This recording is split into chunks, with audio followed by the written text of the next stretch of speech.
Bienvenidos a Caminantes Camino.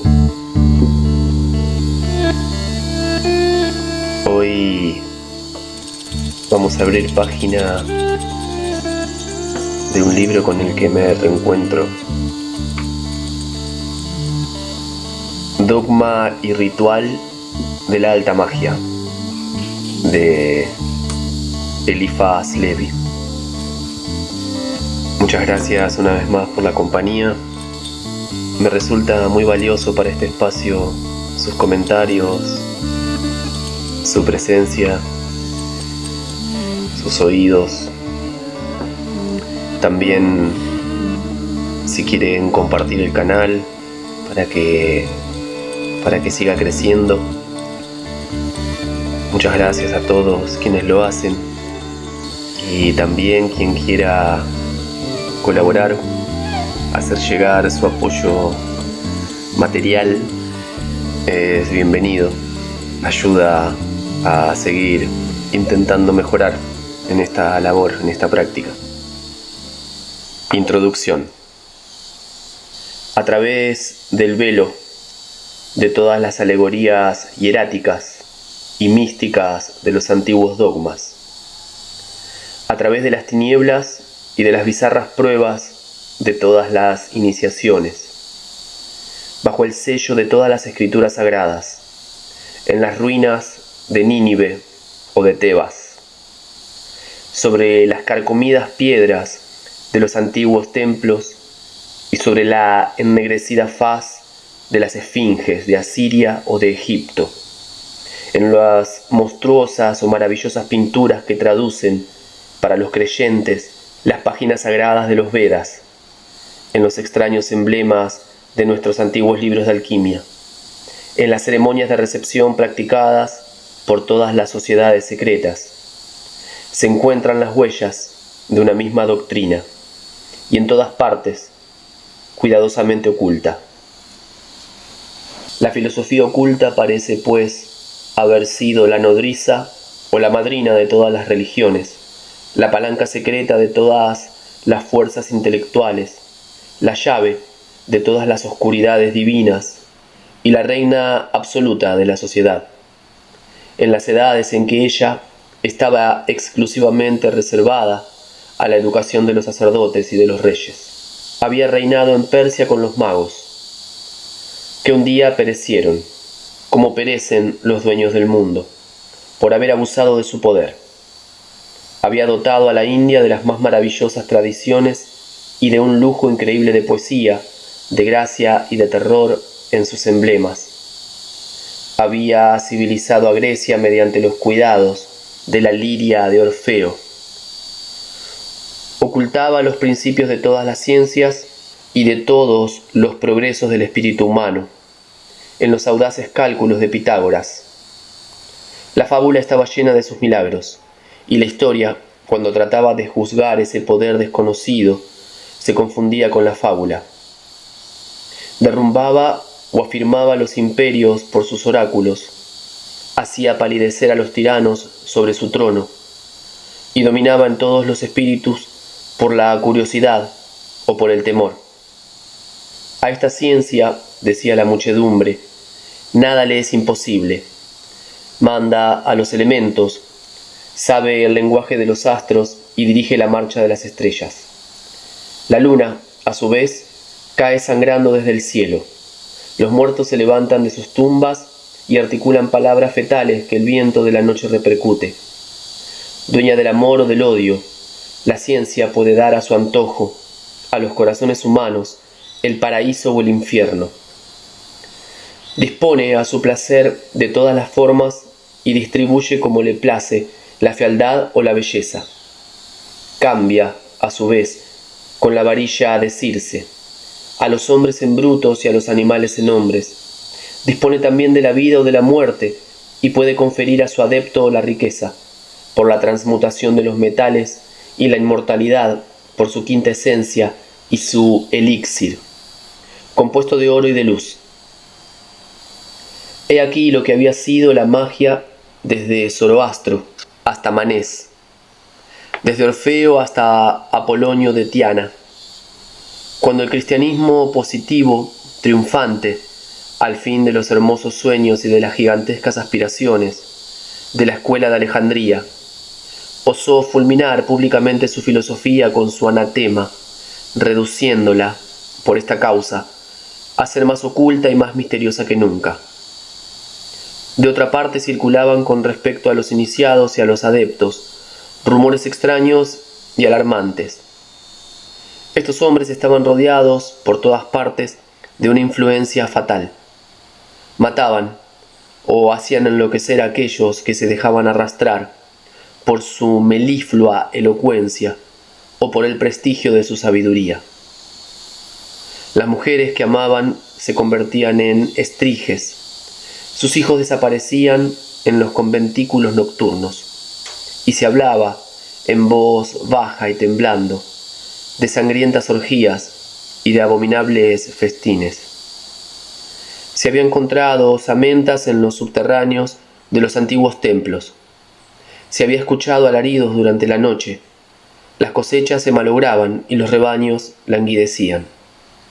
Cuando el mago pasaba por delante de aquellas y de estos. Enfermedades que desafiaban el arte de la medicina hacían su aparición en el mundo, decían, bajo las venenosas miradas de los adeptos. En fin, un grito universal de reprobación se eleva contra la magia, cuyo solo nombre es un crimen, y el odio del vulgo se formula por este decreto. Al fuego los magos, como se había dicho algunos siglos antes, los cristianos a los leones. Ahora bien, las multitudes no conspiran más que contra los poderes reales. No tienen la ciencia de lo que es verdadero, pero en cambio tienen el instinto de lo que es fuerte. Estaba reservado al siglo XVIII el reírse, a la vez de los cristianos y de la magia, cubriendo de fango de igual modo las hornillas de Juan Crisóstomo y los prestigios de Cagliostro. Sin embargo, en el fondo de la magia hay ciencia, como en el fondo del cristianismo hay amor. Y en los símbolos evangélicos vemos al Verbo encarnado, adorado en su infancia por tres magos, a quienes guía una estrella, el ternario y el signo del microcosmo, y recibiendo de ellos el oro, el incienso y la mirra. Otro ternario misterioso bajo cuyo emblema están contenidos alegóricamente los más elevados secretos de la cábala. El cristianismo no debía odiar a la magia, pero la ignorancia humana siempre tiene miedo a lo desconocido. La ciencia se vio obligada a ocultarse para librarse de las apasionadas agresiones de un amor ciego. Se envolvió en nuevos jeroglíficos, disimuló sus esfuerzos y disfrazó sus esperanzas. Entonces fue creada la jerga de la alquimia, continua decepción para el vulgo, ansioso de oro, pero lengua viva para los verdaderos discípulos de Hermes. Y cosa singular, existen en los sagrados libros de los cristianos, obras que la Iglesia infalible no tiene la pretensión de comprender, ni ha tratado nunca de explicar. La profecía de Ezequiel y el Apocalipsis, dos clavículas cabalistas, reservadas sin duda en el cielo para que los comenten los Reyes Magos, libros cerrados y sellados, con 7 sellos para los fieles creyentes, y perfectamente claros para el infiel iniciado en las ocultas ciencias. Otro libro existe aún, pero este, aunque sea hasta cierto punto popular y se le encuentre por todas partes, es el más oculto y el más desconocido de todos, porque contiene la clave de todos los demás. Se le ha dado publicidad, sin ser conocido por el público. No se preocupen de pensar en dónde está, porque perderían 1000 veces el tiempo. Este libro, más antiguo quizás que el de Enoch, jamás ha sido traducido, y está escrito totalmente en caracteres primitivos y en páginas sueltas como las tabletas de los antiguos. Un distinguido sabio ha revelado su existencia, haciendo de advertir que lo que le ha llamado la atención no ha sido precisamente el secreto, sino la antigüedad y su singular conservación. Otro sabio, pero de un espíritu más fantástico que juicioso, se ha pasado 30 años estudiándolo, sin comprender nada más que su indiscutible importancia. Se trata en efecto de una obra monumental y singular, sencilla y fuerte como la arquitectura de las pirámides, y duradera, por consiguiente, como ellas.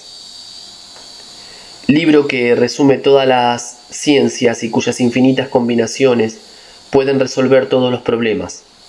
Libro que habla y hace pensar, inspirador y regulador de todas las combinaciones posibles. La obra maestra, quizá, del espíritu humano, y seguramente una de las más hermosas que nos ha legado la antigüedad. Clavícula universal, cuyo nombre no ha sido comprendido y explicado más que por el sabio iluminado Guillermo Postel. Texto único, cuyos primeros caracteres tan solo extasiaron el espíritu religioso de San Martín, y hubieran dado la razón al sublime e infortunado Swedenborg. Este libro, ya hablaremos de él, y su explicación matemática y rigurosa será el complemento y la corona de nuestro concienzudo trabajo. La alianza original del cristianismo y de la ciencia de los magos, si queda una vez más bien demostrada, no será un descubrimiento de mediana importancia, y no dudamos que el resultado de un estudio serio de la magia y de la cabalá conducirá a los espíritus serios a la conciliación, considerada hasta el presente como imposible, entre la ciencia y el dogma, y entre la razón y la fe. Ya hemos dicho que la Iglesia, cuyo atributo especial es el depósito de las llaves, no pretende tener las del Apocalipsis o de las visiones de Ezequiel.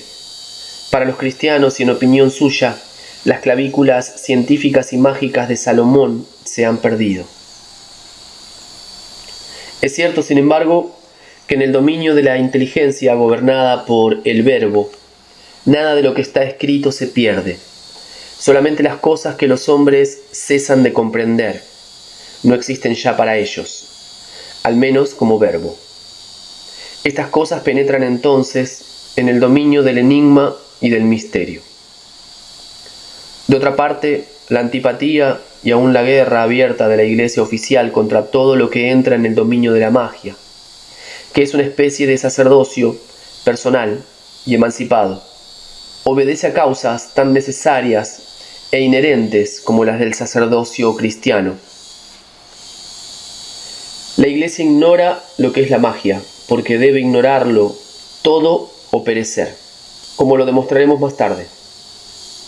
La conoce menos que su misterioso fundador, que fue saludado en su cuna por los 3 magos, es decir, por los embajadores hieráticos de las 3 partes del mundo conocido y de los 3 mundos analógicos de la filosofía oculta. En la escuela de Alejandría, la magia y el cristianismo se dan casi la mano bajo los auspicios de Ammonius Saccas y de Platón. El dogma de Hermes se encuentra casi todo entero en los escritos atribuidos a Dionisio el Areopagita. Cinesios traza el plan de un tratado de los sueños, que hubo de ser comentado más tarde por Cardán, y compone himnos que podrían servir a la liturgia de la iglesia de Swedenborg, si una iglesia de iluminados pudiera tener una liturgia. Es también a esta época de abstracciones ardientes y de logomaquias apasionadas que se debe agregar el reinado filosófico de Juliano, llamado el apóstata, porque en su juventud había hecho en contra de su voluntad profesión de fe en el cristianismo. Todo el mundo sabe que Juliano tuvo la desgracia de ser un héroe de Plutarco, injustamente, y fue, si así puede hablarse, el Don Quijote de la caballería romana. Pero lo que todo el mundo no sabe es que Juliano era un iluminado y un iniciado de primer orden. Era un individuo que creía en la unidad de Dios y en el dogma universal de la Trinidad. Era, en una palabra, un ser que no admitía del antiguo mundo más que sus magníficos símbolos y sus muy graciosas imágenes. Juliano no era pagano, sino un gnóstico atiborrado de las alegorías del politeísmo griego, y que tenía la desgracia de encontrar menos sonoro el nombre de Jesucristo que el de Orfeo. Como operador, pagó sus gustos de colegio como filósofo y como retórico, y después de que se hubo dado a sí mismo el placer de expirar como Epaminondas, con frases de Catón, tuvo de la opinión pública ya toda cristiana anatemas por oración fúnebre y un epíteto infamante por última celebridad. Pasemos por alto las pequeñeces del Bajo Imperio y lleguemos a la Edad Media. Tomad ese libro, leed en la 7ª página y sentaos después sobre el manto que yo voy a extender y con una de cuyas puntas nos taparemos los ojos. Vuestra cabeza da vueltas. ¿No es eso, y os parece así como si la tierra huyera de vuestros pies? Manteneos firmes y no miréis. El vértigo cesa. Hemos llegado. Levantaos y abrid los ojos, pero guardaos bien de hacer signo alguno y de pronunciar palabra cristiana alguno. Estamos en un paisaje de Salvator Rosa. Es un desierto que reposa después de haberse desencadenado en él una tormenta. La luna no resplandece en el cielo, pero ¿no veis oscilar las estrellas por entre los matorrales? ¿No escucháis a vuestro alrededor el revoloteo de gigantescos pájaros que al pasar parece que murmuraran palabras extrañas? Aproximémonos silenciosamente a la encrucijada. Una ronca y fúnebre trompeta se deja oír. Una infinidad de antorchas se iluminan por todas partes. Una numerosa asamblea se congrega alrededor de un círculo que está vacío. Miran y esperan. De pronto todos los concurrentes se prosternan y murmuran: helo ahí, helo ahí. Es él. Un príncipe con cabeza de macho cabrío llega contoneándose. Sube sobre su trono, se inclina y presenta a la asamblea un rostro humano, al que todo el mundo acude, cirio negro en mano, a ofrecerle un saludo y un ósculo. Luego se endereza, lanza una carcajada estridente y distribuye a sus fieles oro, instrucciones secretas, medicinas ocultas y venenos. Mientras tanto se encienden fuegos. Ahí arden helechos y leña de aliso, mezclados con osamentas humanas y grasas de ajusticiados. Druidesas coronadas de apio silvestre y de verbena sacrifican con hoces de oro niños sustraídos al bautismo y preparan horribles ágapes. Las mesas se ponen. Los hombres enmascarados se colocan al lado de las mujeres semidesnudas y comienza la bacanal. Nada falta allí excepto la sal, que es el símbolo de la sabiduría y de la inmortalidad. Corre el vino a torrentes, dejando manchas semejantes a la sangre. Comienzan las conversaciones y las caricias obscenas. Toda la concurrencia está borracha de vino, de lujuria y de canciones deshonestas. Todo el mundo se levanta en desorden y se forman los corros infernales. Llegan entonces todos los monstruos de la leyenda, todos los fantasmas de las pesadillas. Sapos enormes tocan la flauta al revés y soplan, apretando las ancas con sus patas. Escarabajos cojitrancos se mezclan en la danza. Cangrejos hacen sonar las castañuelas. Cocodrilos tocan guitarras en sus escamas. Llegan elefantes y mamutes vestidos de Cupido y levantan las patas como si danzaran. Luego los corros se deshacen y se dispersan. Cada danzante se lleva a su pareja despeinada. Las lámparas y los fuegos se apagan, perdiéndose el humo entre las sombras. Aquí, allí y acullá se escuchan gritos, carcajadas, blasfemias y estertores. Vamos, despertaos y no hagáis el signo de la cruz. Yo, Os he transportado y estáis en vuestro lecho. Os encontráis un tanto fatigados, un poco si es, no es magullados, a causa del viaje y de la mala noche, pero habéis visto una cosa de la que todo el mundo habla sin conocerla. Estáis iniciados en terribles secretos, como del antro de Trofonio. Habéis asistido al Sabbat. De desear es que no os volváis locos y que os mantengáis en un saludable temor de la justicia y a una distancia respetuosa de la Iglesia y de sus hogueras.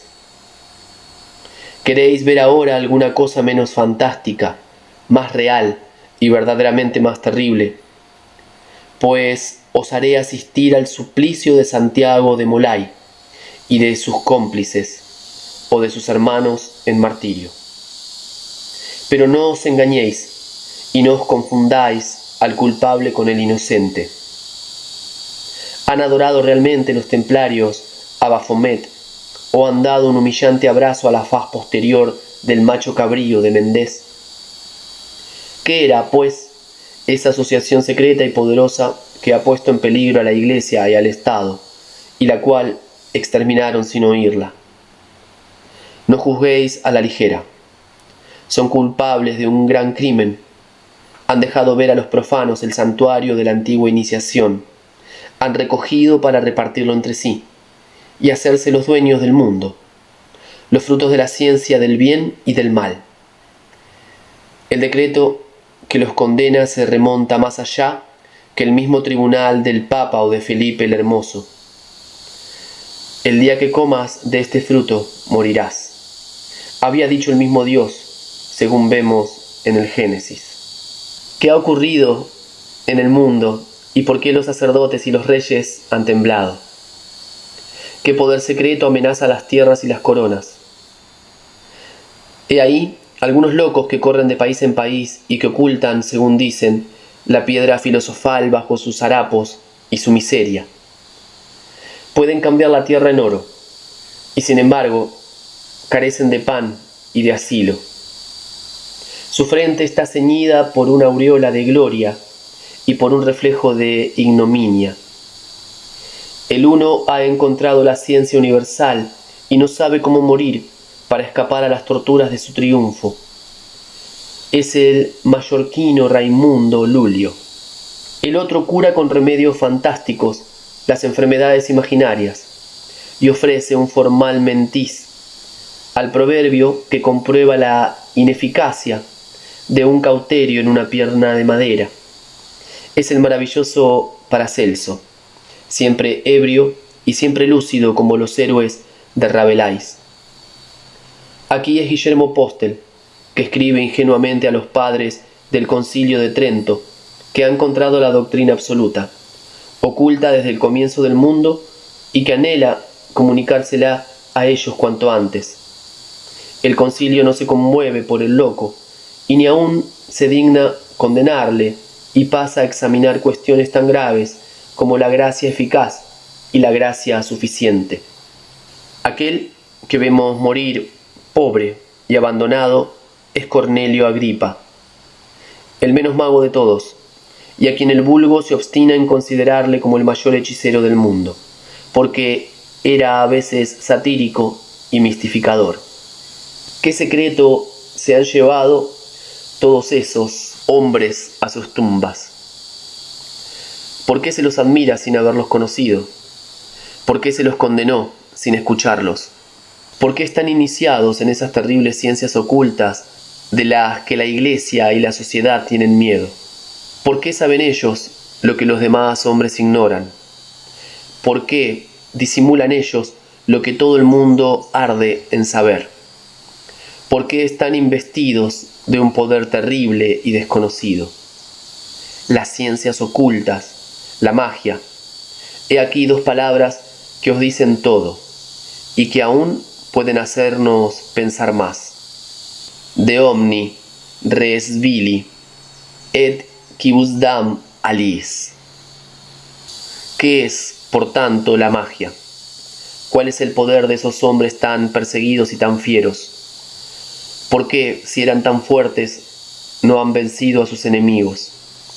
¿Por qué, si eran tan insensatos y tan débiles, se les dispensaba el honor de temerlos? ¿Existe una magia? ¿Existe verdaderamente una ciencia oculta que sea ciertamente un poder y que opere prodigios capaces de competir con los milagros de las religiones autorizadas? A estas preguntas principales responderemos con una palabra y con un libro.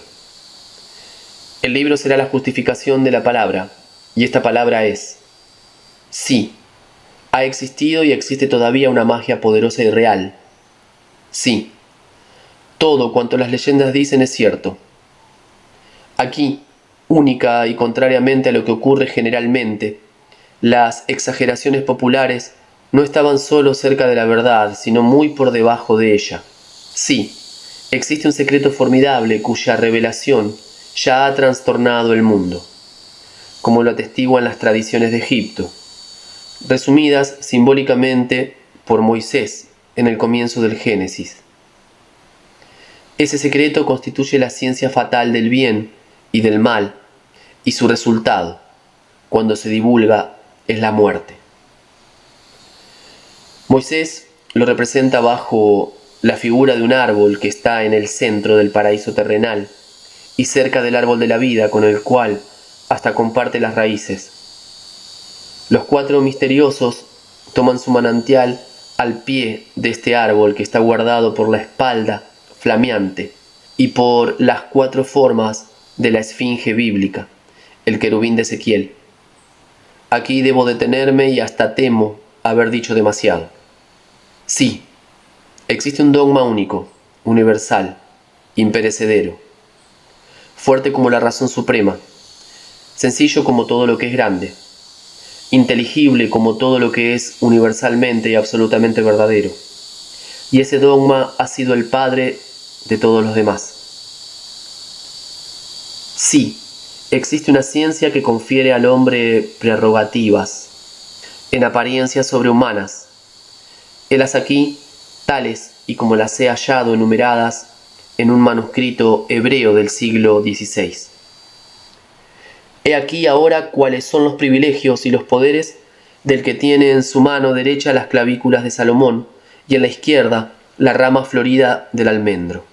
Aleph, ve a Dios cara a cara, sin morir, y conversa familiarmente con los 7 genios que mandan a toda la milicia celeste. Beth, está por encima de todas las aflicciones y de todos los temores. Gimel, reina en todo el cielo y se hace servir por todo el infierno. Daleth, dispone de su salud y de su vida, y puede disponer de las de los demás.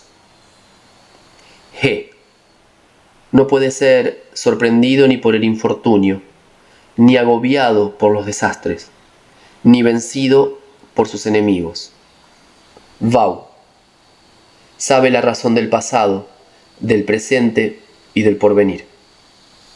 Zain, tiene el secreto de la resurrección de los muertos y la llave de la inmortalidad. Estos son los 7 grandes privilegios. He aquí ahora los que vienen después. Sheth, tener la medicina universal. Teth, encontrar la piedra filosofal. Yod, conocer las leyes del movimiento continuo y poder demostrar la cuadratura del círculo. Kof, cambiar en oro no solamente todos los metales, sino también la misma tierra, y aún las inmundicias de la misma. Lamed, domar a los animales más feroces y saber pronunciar palabras que entumecen y encantan las serpientes. Mem, poseer el arte notorio que da la ciencia universal. Nun, hablar sabiamente sobre todas las cosas sin preparación y sin estudio. He aquí por último los 7 menores poderes del mago. Samesh, conocer a primera vista el fondo del alma de los hombres y los misterios del corazón de las mujeres. Ain, forzar cuando le plazca a la naturaleza y rebelarse. Fe. Prever todos los acontecimientos futuros que no dependan de un libre albedrío superior o de una causa inapercibida. Sade. Prestar en el acto a todo el mundo los consuelos más eficaces y los consejos más saludables. Resch. Dominar el amor y el odio. Shin. Tener el secreto de las riquezas. Ser siempre el amo y no el esclavo. Saber gozar aún en la pobreza y no caer nunca ni en la abyección ni en la miseria. Tao. Agregaremos nosotros a estos 3 septenarios que el sabio gobierna a los dementes, aplaca las tempestades, cura las enfermedades con el tacto y resucita a los muertos. Estas son las cosas que Salomón selló con su triple sello. Los iniciados saben y basta. En cuanto a los demás, que rían, que crean, que duden, que amenacen o que tengan miedo. ¿Qué importa a la ciencia y qué a nosotros? Tales son, efectivamente, los resultados de la filosofía oculta. Y estamos en condiciones de no tener una acusación de locura o una sospecha de charlatanismo al afirmar que todos esos privilegios son reales. Esto es lo que todo nuestro trabajo acerca de la filosofía oculta tendrá que demostrar. La piedra filosofal, la medicina universal, la transmutación de los metales, la cuadratura del círculo y el secreto del movimiento continuo. No son, pues, ni mistificaciones de la ciencia, ni ensueños de la locura. Son términos que es preciso comprender en su verdadero sentido, y que manifiestan todos los diferentes usos de un mismo secreto, los diferentes caracteres de una misma operación que se define de una manera más general, llamándola únicamente la gran obra. Y existe asimismo en la naturaleza una fuerza mucho más poderosa, siquiera sea en otra forma que el vapor, y por medio de la cual un solo hombre que pudiera apoderarse de ella y supiera dirigirla, trastornaría y cambiaría la faz del mundo. Esta fuerza era conocida por los antiguos y consiste en un agente universal cuya ley suprema es el equilibrio y cuya dirección tiende inmediatamente al gran arcano de la magia trascendental. Por medio de la dirección de ese agente se puede cambiar el orden de las estaciones, producir en la noche fenómenos inherentes al día, corresponder en un instante de uno a otro confín del mundo, ver como Apolonio lo que ocurría al otro extremo de la tierra, dar a la palabra un éxito y una repercusión universal. Este agente que apenas se revela ante el tacto de los discípulos de Mesmer es precisamente lo que los adeptos de la Edad Media llamaban la materia prima de la gran obra. Los gnósticos hacían ígneo el cuerpo del Espíritu Santo, y a él era a quien adoraban en los sitios secretos del Sabbat o del templo, bajo la jeroglífica figura de Baphomet o del macho cabrío de Andrógino de Mendés. Todo esto quedará demostrado. Tales son los secretos de la filosofía oculta. Tal se nos aparece la magia en la historia. Veámosla ahora, en los libros y en las obras, en las iniciaciones y en los ritos. La clave de todas las alegorías mágicas se encuentra en las hojas que hemos señalado y creemos son obra de Hermes. Alrededor de este libro, que se puede llamar la clave de la bóveda, de todo el edificio de las ciencias ocultas, vienen a establecerse numerosas leyendas que son o la tradición parcial o el comentario, sin cesar renovado bajo 1000 distintas formas. Algunas veces esas ingeniosas fábulas se agrupan armoniosamente y forman una gran epopeya que caracteriza una época, sin que la muchedumbre pueda explicar cómo ni por qué. Así es como la fabulosa historia del velocino de oro resume velándolos los dogmas herméticos y mágicos de Orfeo. Y si nos remontamos a las poesías misteriosas de Grecia, veremos cómo los santuarios de Egipto y la India nos espantan hasta cierto punto con su lujo y nos dejan absortos ante la acumulación de sus riquezas. Luego llegamos a la Tebaida, esta aterradora síntesis de todo el dogma presente, pasado y futuro. Esa fábula, por decirlo así, infinita, que toca, como el dios Orfeo, a las dos extremidades del ciclo de la vida humana. Cosa extraña. Las 7 puertas de Tebas, defendidas y atacadas por 7 jefes que han jurado sobre la sangre de una víctima, tienen el mismo sentido que los 7 sellos del libro sagrado explicado por 7 genios, y atacado por un monstruo de 7 cabezas, después de haber sido abierto por un cordero vivo e inmolado en el libro alegórico de San Juan. El origen misterioso de Edipo, que se encuentra suspendido como un fruto sangrando sobre un árbol de Cicerón, recuerda los símbolos de Moisés y los relatos del Génesis. Lucha contra su padre y le mata sin conocerle. Espantosa profecía de la emancipación ciega de la razón sin la ciencia. Después llega enfrente de la Esfinge. La Esfinge, el símbolo de los símbolos, el enigma eterno para el vulgo, el pedestal de granito de la ciencia de los sabios, el monstruo devorador y silencioso, que manifiesta por su forma invariable el dogma único del gran misterio universal. Cómo el cuaternario se cambia en binario y se explica por el ternario. En otros términos más emblemáticos, pero más vulgares, ¿cuál es el animal que por la mañana tiene 4 patas, 2 al mediodía y 3 por la noche? Filosóficamente hablando, cómo el dogma de fuerzas elementales produce el dualismo de Zoroastro y se resume por la tríade de Pitágoras y Platón.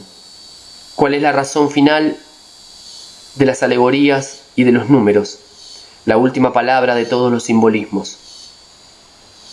Edipo responde una simple y terrible palabra que mata a la Esfinge y va a convertir al adivinador en rey de Tebas. La palabra del enigma es el hombre. Desgraciado. Ha visto demasiado y bastante claro.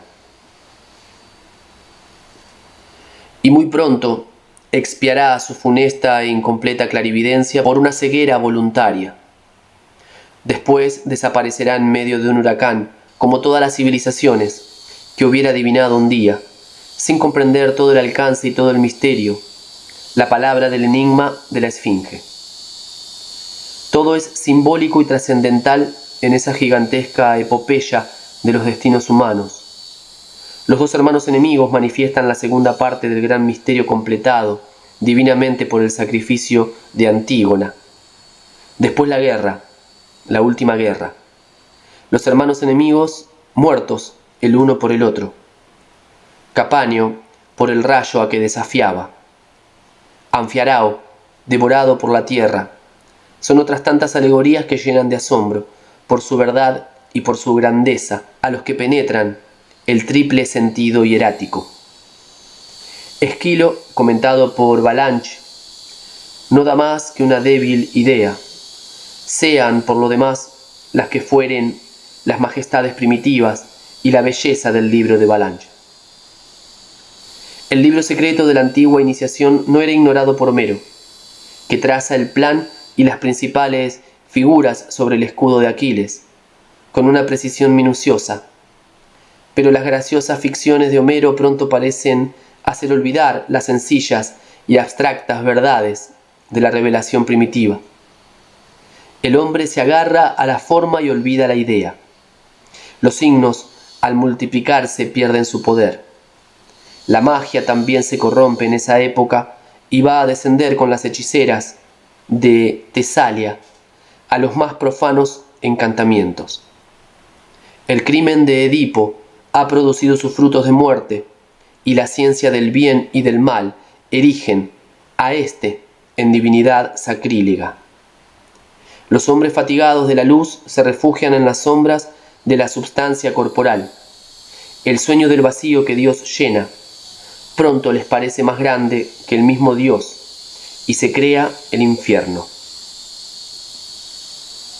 Cuando en el curso de esta obra nos sirvamos de palabras consagradas, Dios, el cielo, el infierno, sépase de una vez por todas que nosotros nos alejamos tanto del sentido atribuido a estas palabras profanas como la iniciación está separada del pensamiento del vulgo.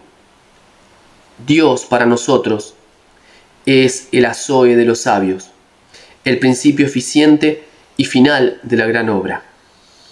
Ya explicaremos más adelante lo que estos términos tengan de obscuro. Volvamos a la fábula de Edipo. El crimen del rey de Tebas no es el de haber comprendido a la esfinge, sino el de haber destruido el azote de Tebas sin ser bastante puro para completar la expiación en nombre de su pueblo.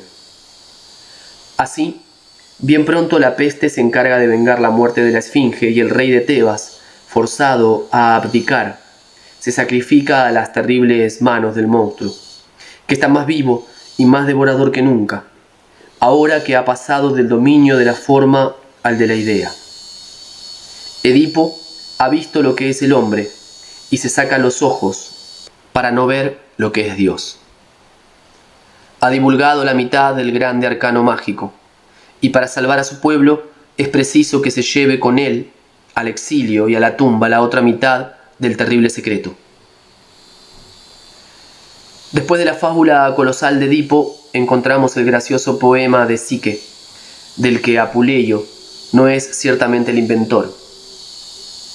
El gran arcano mágico reaparece aquí bajo la figura de la unión misteriosa entre un dios y una débil mortal abandonada, sola y desnuda sobre una roca.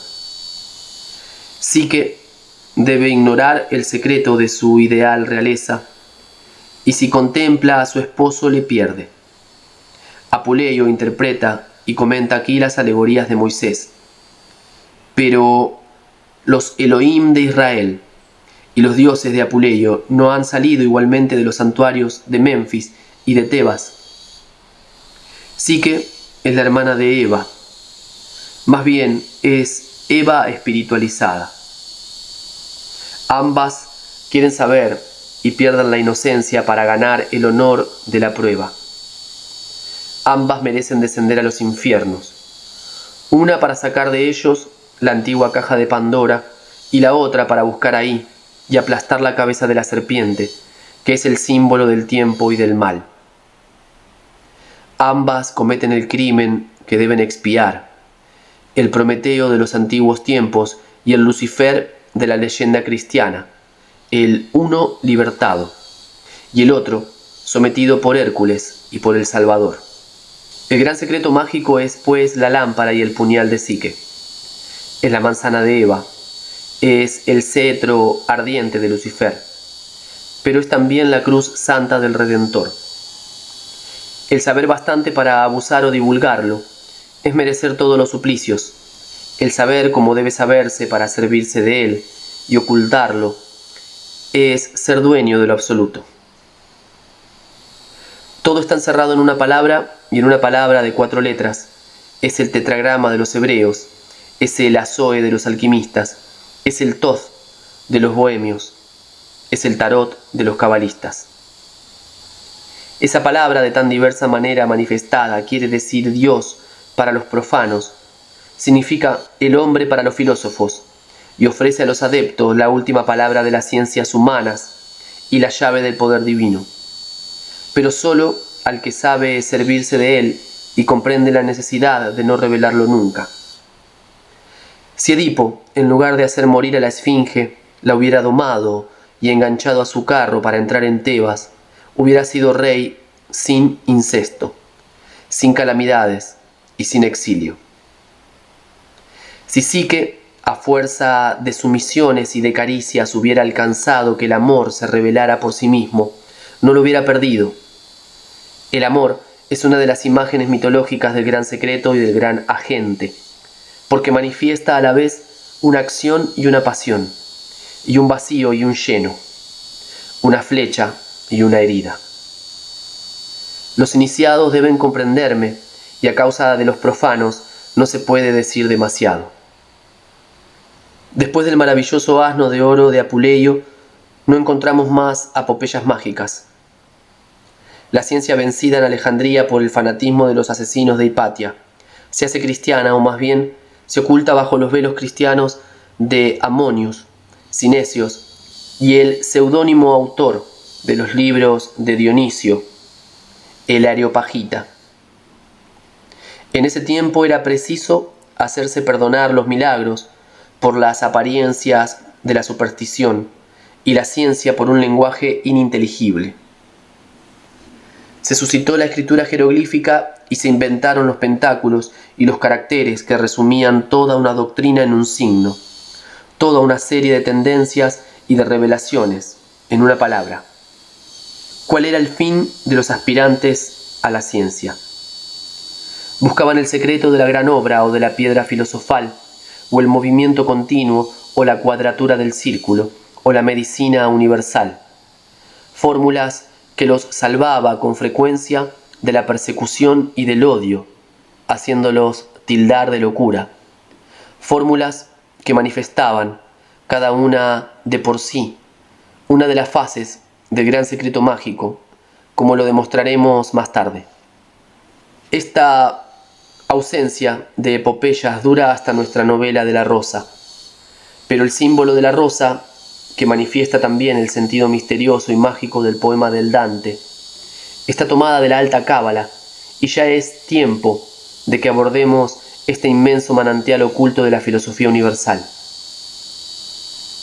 La Biblia, con todas las alegorías que encierra, no manifiesta sino de una manera incompleta y velada la ciencia religiosa de los hebreos. El libro de que hemos hablado y cuyos caracteres hieráticos explicaremos, el libro que Guillermo Postel denomina el Génesis de Enoc, existía seguramente antes de Moisés y de los profetas, cuyo dogma, idéntico en el fondo al de los antiguos egipcios, tenía también su exoterismo y sus velos. Cuando Moisés hablaba al pueblo, dice alegóricamente el libro sagrado, colocaba un velo sobre su rostro y se quitaba ese velo para hablar con Dios. Tal es la causa de esos pretendidos absurdos de la Biblia que tanto han ejercitado el verbo satírico de Voltaire. Los libros no estaban escritos más que para recordar la tradición y se escribían en símbolos ininteligibles para los profanos. El Pentateuco y las poesías de los profetas no eran, además, más que libros elementales, sea de dogma, sea de moral, sea de liturgia. La verdadera filosofía secreta y tradicional no fue escrita sino más tarde, bajo velos menos transparentes aún. Así es como nació una segunda Biblia desconocida, o más bien incomprendida por los cristianos. Un relato, dicen, de absurdos. Y aquí los creyentes confundidos en una misma ignorancia hablan como los incrédulos. Un monumento, digamos nosotros, que reúne todo lo que el genio filosófico y el religioso han podido hacer o imaginar de sublime. Tesoro rodeado de espinas y diariamente oculto en una piedra bruta y oscura. Nuestros lectores ya habrán adivinado que quiero hablar del Talmud. Extraño destino el de los judíos, los chivos emisarios, los mártires y salvadores del mundo, familia movediza, corajuda y dura, que las persecuciones han siempre conservado intacta, pero aún no ha cumplido su misión. Nuestras tradiciones apostólicas nos dicen que después de la declinación de la fe en los gentiles, la salvación debe venir todavía de la casa de Jacob, y entonces el judío crucificado que han adorado los cristianos pondrá el imperio del mundo en manos de Dios, su Padre. Se siente uno extasiado de admiración el penetrar en el santuario de la Cábala, a la vista de un dogma tan lógico, tan sencillo y al mismo tiempo tan absoluto. La unión necesaria de las ideas y de los signos, la consagración de las realidades más fundamentales por los caracteres primitivos, la trinidad de las palabras, de las letras y de los números. una filosofía sencilla como el alfabeto, profunda e infinita como el verbo, teoremas más completos y luminosos que los de Pitágoras, una teología que se resume contando por los dedos, un infinito que puede caber en el hueco de la mano de un niño, 10 cifras y 22 letras, un cuadrado y un círculo. He aquí todos los elementos de la cábala. Son los principios elementales del verbo escrito, reflejo de ese verbo hablado que ha creado el mundo. Todas las religiones verdaderamente dogmáticas han salido de la cábala y a ella retornan. Todo lo que hay de científico y de grandioso en los sueños religiosos de todos los iluminados, Jacob Boehme, Swedenborg, San Martín, etc., está tomado de la cábala. Todas las asociaciones masónicas le deben sus secretos y sus símbolos. La cábala consagra por sí sola la alianza de la razón universal y del verbo divino. Establece por los contrapesos de dos fuerzas opuestas en apariencia, la balanza eterna del ser. Concilia la razón con la fe, el poder con la libertad, la ciencia con el misterio. Tiene las llaves del pasado, del presente y del porvenir. Para iniciarse en la cábala, no basta leer y meditar los escritos de Reuchlin, de Galatinus, de Kircher o de Pico de la Mirándola. Es preciso también estudiar y comprender a los escritores hebreos de la colección de Pistorius, el Sefer Yesirá, sobre todo. Después la filosofía de amor de León el Hebreo. Es preciso, asimismo, abordar el gran libro de Zohar, leer atentamente en la colección de 1689, titulada Cábala Denudata, el tratado de la neumática cabalística y el de la revolución de las almas. Después, penetrar audazmente en las luminosas tinieblas de todo el cuerpo dogmático y alegórico del Talmud. Entonces se podrá comprender a Guillermo Postel y confesarse en voz baja que aparte de sus sueños, asaz prematuros y demasiado generosos de la emancipación de la mujer, ese célebre sabio iluminado podía no estar tan loco como pretenden aquellos que ni siquiera le han leído. Acabamos de bosquejar rápidamente la historia de la filosofía oculta, hemos indicado los manantiales y analizado, en pocas palabras, los principales libros. Este trabajo no se refiere más que a la ciencia, pero la magia, o mejor, el poder mágico, se compone de dos cosas, una ciencia y una fuerza. Sin la fuerza la ciencia no es nada, o más bien es un peligro. No otorgar la ciencia sino a la fuerza, tal es la ley suprema de las iniciaciones. Así el gran revelador ha dicho: el reino de Dios sufre violencia, y son los violentos los que le hacen perder la fuerza. La puerta de la verdad está cerrada como el santuario de una virgen. Es preciso ser un hombre para penetrar en él.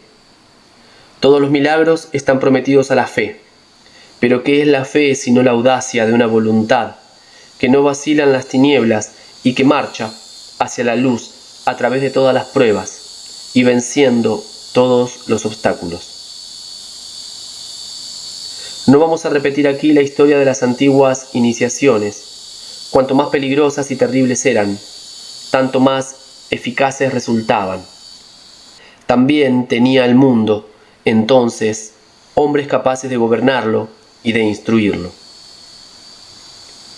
El arte sacerdotal y el arte real consistían especialmente en pruebas de valor, de discreción y de voluntad. Era un noviciado semejante al de esos sacerdotes, tan impopulares de nuestros días, desconocidos con el nombre de jesuitas, y que gobernarían todavía el mundo si tuvieran una cabeza verdaderamente sabia e inteligente. Después de haber pasado nuestra vida en las investigaciones de lo absoluto, en religión, en ciencia y en justicia, después de haber dado vueltas en el círculo de Fausto, hemos llegado al primer dogma y al primer libro de la humanidad. Allí nos detuvimos. Allí hemos encontrado el secreto de la omnipotencia humana y del progreso indefinido, la llave de todos los simbolismos, el primero y el último de todos los dogmas, y hemos entendido también lo que quiere decir esa palabra tan frecuentemente repetida en el Evangelio, el reino de Dios. Dar un punto fijo por apoyo a la actividad humana es resolver el problema de Arquímedes, realizando el empleo de su famosa palanca. Eso es lo que hicieron esos grandes iniciadores que produjeron sacudidas en el mundo, no pudiendo hacerlo sino mediante el grande e incomunicable secreto. Para garantía, por otra parte, de su nueva juventud, el fénix simbólico no reaparece nunca a los ojos del mundo sin haber consumido solemnemente los despojos y las pruebas de su vida anterior. Así es como Moisés hizo morir en el desierto a todos aquellos que habían podido conocer el Egipto y sus misterios. Así es también como San Pablo, en Efeso, quemó todos los libros que trataban de ciencias ocultas. Es así, finalmente, también como la Revolución Francesa, hija del Gran Oriente, joanita, y de la ceniza de los templarios, saquea las iglesias y blasfema de las alegorías del culto divino. Pero todos los dogmas y todos los renacimientos proscriben la magia y relegan los misterios al fuego y al olvido. Es que todo culto o toda filosofía que viene al mundo es un Benjamín de la humanidad, que no puede vivir más que dando la muerte a su madre. Es que la serpiente simbólica gira siempre, devorando su cola. Es que hay necesidad, por razón de ser, que en toda plenitud haya un vacío, en toda magnitud un espacio, en toda afirmación una negación. Es la realización eterna de la alegoría del Fénix. Dos ilustrados sabios me han precedido en la vía por donde marcho, pero se han pasado, por decirlo así, la noche en blanco, y por ende a obscuras. Hablo de Volney y de Dupuis, de este especialmente, cuya inmensa erudición no ha podido producir más que una obra negativa. No ha visto en el origen de todos los cultos más que astronomía, tomando así el cielo simbólico por el dogma y el calendario por la leyenda.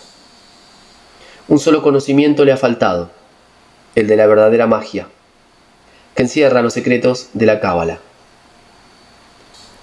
Después, ha pasado por los antiguos santuarios, como el profeta Ezequiel, por la llanura cubierta de osamentas, y no ha entendido más que la muerte, por no saber la palabra que reúne la virtud de los cuatro vientos del cielo.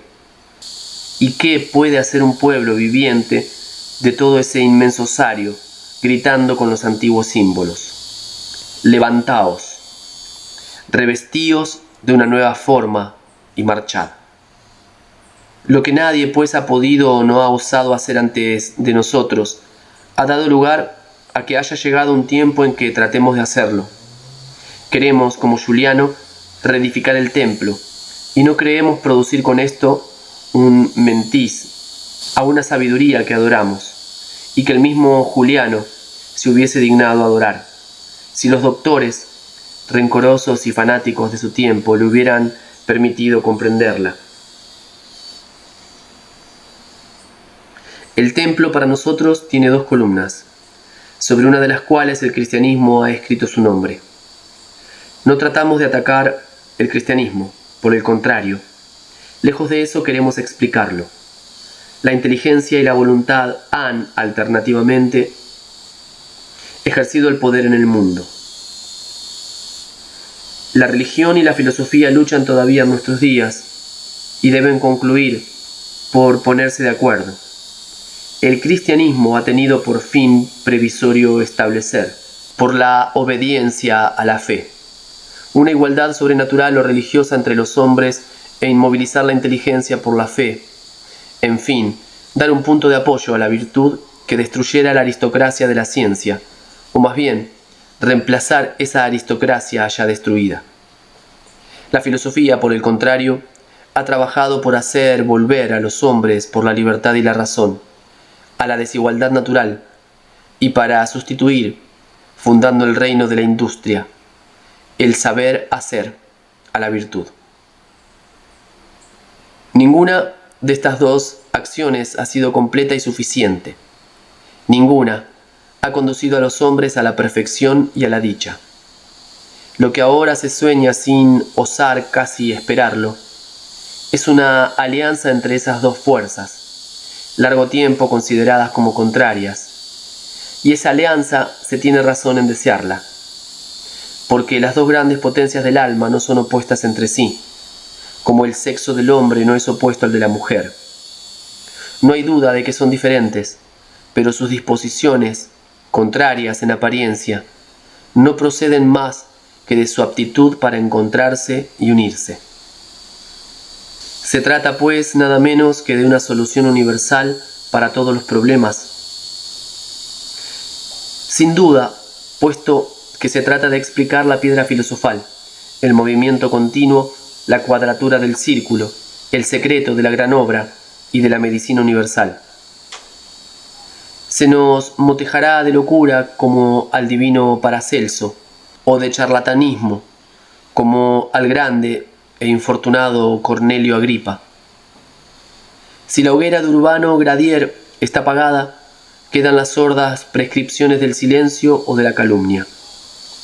Nosotros no las desafiamos, pero nos resignamos. Nosotros no hemos buscado la publicación de esta obra y creemos que ha llegado el tiempo de hablar. Se habría producido por sí misma, por nosotros o por otro cualquiera. Permaneceremos tranquilos y en espera de lo que venga. Nuestra obra tiene dos partes. En una establecemos el dogma cabalístico y mágico en todas sus manifestaciones. La otra está consagrada al culto, es decir, a la magia ceremonial. La una es lo que los antiguos sabios llaman la clavícula, la otra, la que todavía los campesinos llaman el grimorio. El número y el objeto de los capítulos que se corresponden en ambas partes no tienen nada de arbitrario y se encuentran perfectamente indicados en la gran clavícula universal, de la que damos, por vez primera, una explicación completa y satisfactoria.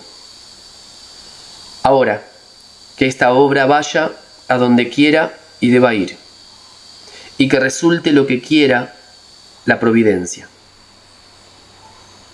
Está hecha, y la creemos duradera, porque es fuerte como todo lo que es razonable y concienzudo. Elifas Levi. Final de la lectura de esta introducción de Dogma y Ritual de la Alta Magia, de Elifas Levi. Que estos encuentros, también así como esta obra, hecha de manera razonable y concienzuda, es duradera, y que llegue a quien tenga que llegar, y que vaya a donde deba ir, y siga el camino que la providencia guíe. Gracias por la compañía en este nuevo comienzo con esta gran obra. Gran abrazo, que sea también razonable y concienzudo.